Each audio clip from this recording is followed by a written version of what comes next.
ఈ వీడియోలో మనం సమాశ్రయణం అంటే పంచ సంస్కారాలతో కూడిన దీక్షా విధానం గురించి వివరంగా తెలుసుకోబోతున్నాం. శ్రీ వైష్ణవ సంప్రదాయంలో ఇది ఎందుకు అత్యవసరం, దీని నిజమైన అర్థం ఏమిటి, మరియు ఇది ఒక జీవాత్మ జీవితంలో ఎలాంటి గొప్ప మలుపును కలిగిస్తుందో శాస్త్ర ప్రమాణాలతో సహా అర్థం చేసుకుందాం. పంచ అంటే 5. సంస్కారము అంటే ఆధ్యాత్మిక అర్హతను ప్రసాదించే ఒక విధి. ఆ 5 సంస్కారాలు మనకు ఒక విశిష్టమైన అర్హతను కల్పిస్తాయి.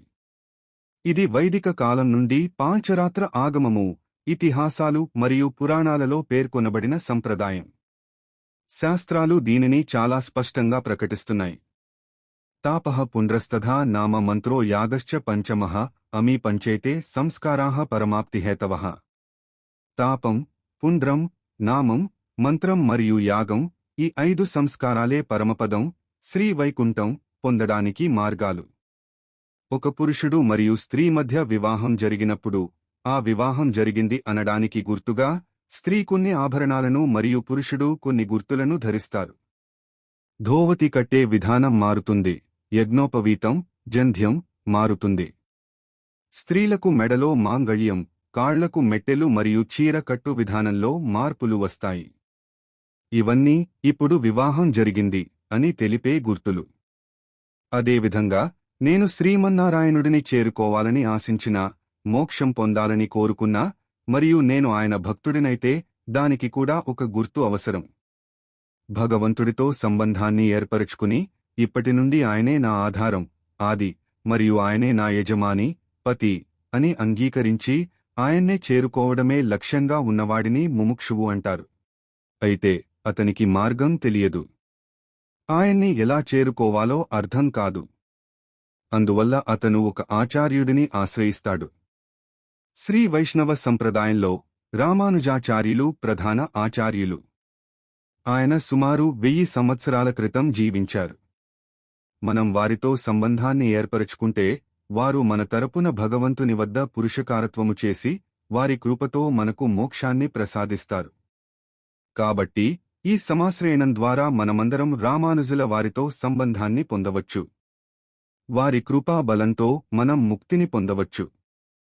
రామానుజుల వారు తమ కాలంలోనే 74 మంది సింహాసనాధిపతులను, ఆచార్యులను నియమించారు.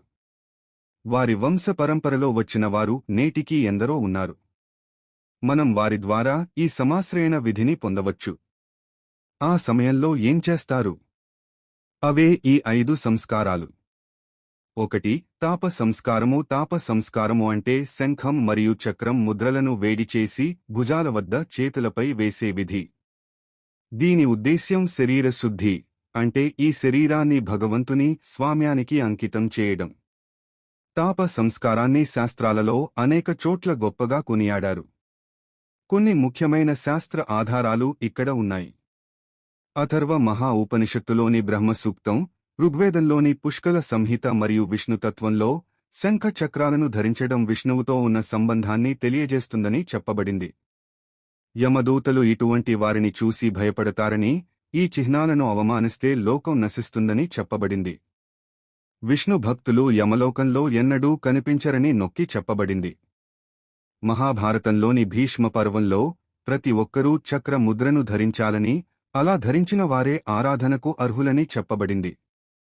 వరాహ పురాణం మరియు గరుడ పురాణాలు కూడా శంఖ చక్ర ముద్రల ప్రాముఖ్యతను మరియు పితృ కార్యాలకు దీని అర్హతను చాటి చెబుతున్నాయి.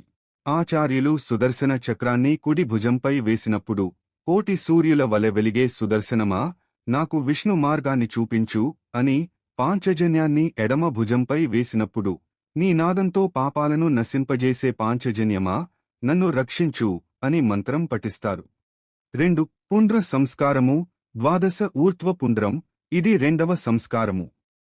ఈ సంస్కారంలో భగవంతుని పాదపద్మాల చిహ్నంగా శరీరంలోని 12 చోట్ల తిరుమణి, నామం ధరిస్తారు. ముందు భాగం 10 చోట్ల, నుదురు, పొట్ట మధ్య భాగం, రొమ్ము, మెడ ముందు భాగం, పొట్ట కుడి భాగం, కుడి చేయి, మెడ కుడి భాగం, పొట్ట ఎడమ భాగం, ఎడమ చేయి, మెడ ఎడమ భాగం. వెనుక భాగం 2 చోట్ల, వీపు క్రింది భాగం మరియు వీపు పై భాగం. ఇలా మొత్తం 12 చోట్ల నామాన్ని ధరిస్తారు. దీనిని తెల్లని తిరుమణి మట్టితో పెట్టి దాని మధ్యలో మహాలక్ష్మి స్వరూపంగా ఎర్రని శ్రీచూర్ణాన్ని ధరిస్తారు. దీని అర్థం ఈ శరీరం మొత్తం శ్రీమన్నారాయణుడికి మరియు మహాలక్ష్మికి సమర్పితమని. 3. నామ సంస్కారము. ఈ సంస్కారంలో ఆచార్యులు భగవంతుని నామంతో పాటు రామానుజదాసన్ వంటి దాస్య నామాన్ని ప్రసాదిస్తారు. 4. మంత్ర సంస్కారము. రహస్యత్రయ ఉపదేశం. ఈ సంస్కారంలో ఆచార్యులు రహస్యత్రయ మంత్రాలను శిష్యుని చెవిలో ఉపదేశిస్తారు. అష్టాక్షరీ శ్రీమంత్రం బదరీనాథ్లో నరునికి ఉపదేశించబడింది. నేను ఎవరు, నా యజమాని ఎవరు అని ఇది తెలియజేస్తుంది. ద్వయ మహామంత్రం అమ్మవారితో కలిసి భగవంతుడికి ఎలా శరణాగతి చేయాలో ఇది నేర్పుతుంది. చరమ శ్లోకం కురుక్షేత్రంలో కృష్ణుడు అర్జునుడికి ఇచ్చిన అంతిమ అభయం. ఈ 3 మంత్రాలు శరణాగతి అనే ఒకే తత్వాన్ని చెబుతాయి. 5. యాగ సంస్కారము. దీనినే ఆరాధనా సంస్కారము అని కూడా అంటారు. భగవంతుడిని ఎలా ఆరాధించాలి మరియు భగవత్ తిరువారాధన ఎలా చేయాలి అనేది ఆచార్యులు క్రమబద్ధంగా నేర్పిస్తారు.